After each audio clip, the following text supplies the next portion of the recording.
Bonjour à tous, aujourd'hui je vais vous présenter le tutoriel du nail art spirale pailletée que je vous ai présenté sur mon blog. Donc pour ça on a besoin de paillettes, donc ici j'ai utilisé des paillettes très fines violettes, d'un top coat et d'un pinceau fin.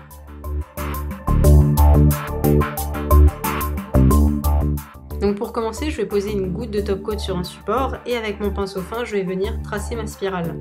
Donc pour dessiner une spirale, je commence toujours par l'extérieur. Ensuite, je vais un petit peu plus loin et je reviens vers le point sur lequel j'avais terminé et je vais comme ça jusqu'au centre.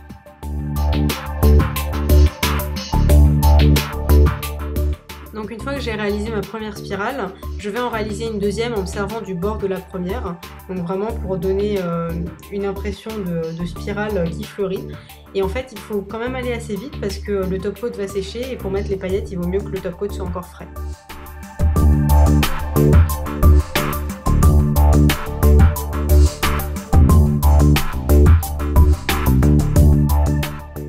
Vous allez maintenant sans plus attendre poser les paillettes. Bon, là j'en ai mis un petit peu beaucoup, c'est tombé tout seul, mais pas de panique, vous pouvez très bien récupérer ça et le remettre dans le sachet en mettant toutes les paillettes sur une feuille pliée et ensuite vous allez vous en servir comme d'un entonnoir.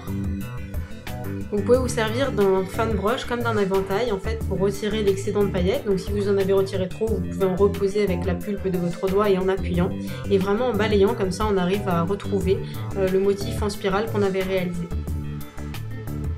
Donc ensuite de la même façon, je vais continuer mes spirales afin de recouvrir toute la surface de mon ongle.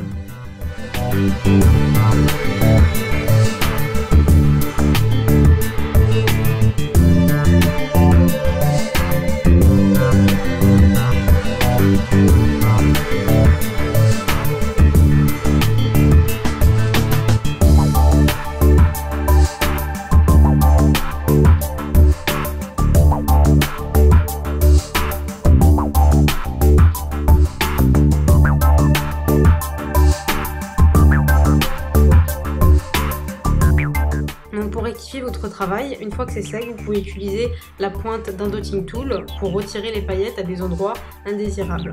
Voilà, donc cette vidéo est terminée, donc c'était assez court, comme vous l'avez vu c'est assez simple. J'ai beaucoup aimé en fait le côté brillant sur le côté mat.